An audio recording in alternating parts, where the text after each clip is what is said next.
ನಮಸ್ಕಾರ ಬಂಧುಗಳೇ, ಇವತ್ತಿನ ನಮ್ಮ ಈ ವಿಶೇಷ ಯಾತ್ರೆಯಲ್ಲಿ ನಾವು ನಿಮ್ಮನ್ನು ಕರೆದೊಯ್ಯುತ್ತಿರುವುದು ದಕ್ಷಿಣ ಕನ್ನಡ ಜಿಲ್ಲೆಯ ಅತ್ಯಂತ ಪವಿತ್ರ ಮತ್ತು ರಮಣೀಯ ಕ್ಷೇತ್ರಕ್ಕೆ. ಸುತ್ತಲೂ ಹರಿಯುವ ನದಿ, ಹಸಿರಿನ ಮಧ್ಯೆ ನಡುಗಡ್ಡೆಯಂತೆ ಕಂಗೊಳಿಸುವ ದೇವಸ್ಥಾನ, ಸರ್ವ ಲೋಕಗಳು ಪಾಲಿಸುವ ಆ ದುರ್ಗಾ ಪರಮೇಶ್ವರಿ, ದುಷ್ಟ ಶಿಕ್ಷೆ ಮತ್ತು ಶಿಷ್ಟ ರಕ್ಷಣೆಗಾಗಿ ಈ ಭೂಮಿಯ ಮೇಲೆ ಸ್ವಯಂಭೂ ಆಗಿ ಆವಿರ್ಭವಿಸಿದ ಕ್ಷೇತ್ರವಿದು. ವಶಿಷ್ಠ ಮಹರ್ಷಿಗಳಿಂದ ಪ್ರತಿಷ್ಠಾಪಿಸಲ್ಪಟ್ಟ ಈ ದೇವಾಲಯವು ಕ್ಷೀರಸಾಗರ ಮಂಥನದ ದೃಶ್ಯವನ್ನು ನೆನಪಿಸುತ್ತದೆ.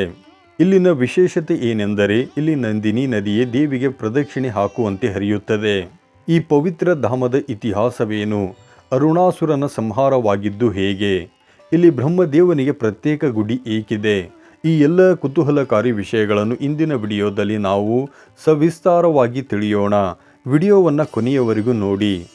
ಈ ಕ್ಷೇತ್ರದ ಭೌಗೋಳಿಕತೆ ಮತ್ತು ಹೆಸರಿನ ಮಹತ್ವ.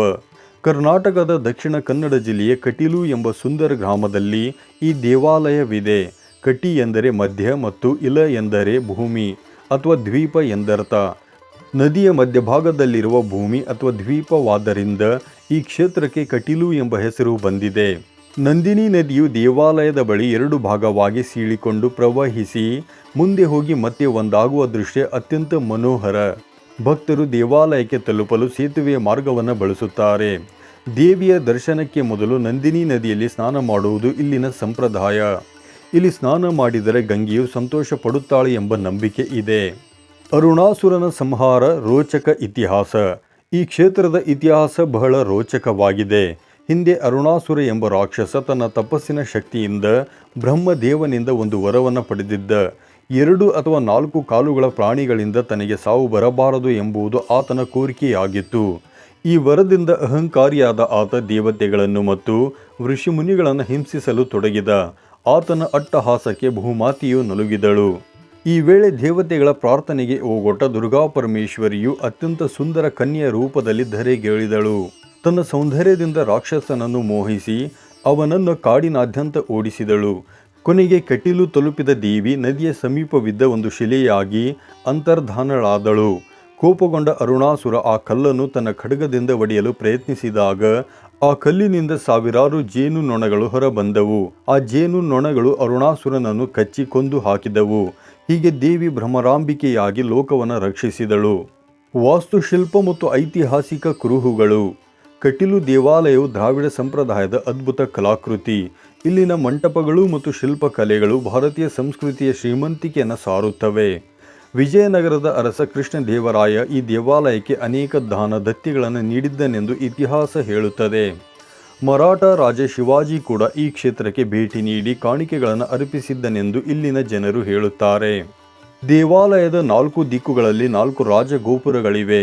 ಇವು 4 ದಿಕ್ಕುಗಳ ಸಂಕೇತಗಳಾಗಿವೆ. ಗರ್ಭಗುಡಿಯ ಹೊರಭಾಗವು ಬೆಳ್ಳಿಯ ಕವಚದಿಂದ ಅಲಂಕೃತಗೊಂಡಿದ್ದು ಇಲ್ಲಿನ ಧ್ವಜಸ್ತಂಭವು ಶೋಭಾಯಮಾನವಾಗಿ ಕಾಣುತ್ತದೆ. ಅನನ್ಯ ದೇವತಾ ವಿಗ್ರಹ ಮತ್ತು ಶಕ್ತಿ. ಇಲ್ಲಿನ ದುರ್ಗಾ ಪರಮೇಶ್ವರಿಯ ವಿಗ್ರಹವು ಬಹಳ ವಿಶೇಷವಾಗಿದೆ. ಗರ್ಭಾಲಯದ ಶಿಖರದಲ್ಲಿ ಚತುರ್ಭುಜಧಾರಿಣಿಯಾಗಿ ಪ್ರಶಾಂತ ಮುಖದೊಂದಿಗೆ ದೇವಿ ನೆಲೆಸಿದ್ದಾಳೆ.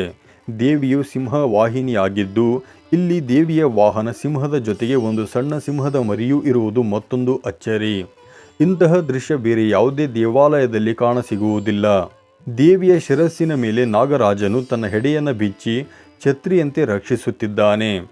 ಆದಿಶಂಕರಾಚಾರ್ಯರು ತಮ್ಮ ಸೌಂದರ್ಯ ಲಹರಿಯಲ್ಲಿ ವರ್ಣಿಸಿದ ದೇವಿಯ ಸೌಂದರ್ಯ ಇಲ್ಲಿ ಸಾಕಾರಗೊಂಡಂತಿದೆ. ಬ್ರಹ್ಮದೇವ ಮತ್ತು ಇತರ ಉಪದೇವತೆಗಳು. ಸಾಮಾನ್ಯವಾಗಿ ಭಾರತದಲ್ಲಿ ಬ್ರಹ್ಮದೇವನಿಗೆ ದೇವಾಲಯಗಳು ಬಹಳ ಕಡಿಮೆ. ಆದರೆ ಕಟೀಲು ಕ್ಷೇತ್ರದಲ್ಲಿ ಬ್ರಹ್ಮದೇವನಿಗೆ ಪ್ರತ್ಯೇಕವಾದ ಸನ್ನಿಧಿ ಇದೆ. ಅರುಣಾಸುರನಿಗೆ ವರ ನೀಡಿ ದೇವಿಯು ಭೂಮಿಗೆ ಬರುವಂತೆ ಕಾರಣಕರ್ತನಾದ ಬ್ರಹ್ಮನಿಗೂ ಇಲ್ಲಿ ವಿಶೇಷ ಸ್ಥಾನ ನೀಡಲಾಗಿದೆ. ಇದರೊಂದಿಗೆ ನಾಗದೇವತೆಗಳು, ದಕ್ಷಿಣಾಭಿಮುಖಿಯಾದ ಗಣಪತಿ ಮತ್ತು ಅಯ್ಯಪ್ಪ ಸ್ವಾಮಿಯ ಉಪ ಆಲಯಗಳು ಇಲ್ಲಿವೆ. ಸೇವೆಗಳು ಮತ್ತು ಯಕ್ಷಗಾನದ ಮಹತ್ವ. ಇಲ್ಲಿ ದೇವಿಗೆ ಎಳನೀರಿನಿಂದ ಅಭಿಷೇಕ ಮಾಡುವುದು ಬಹಳ ವಿಶೇಷ.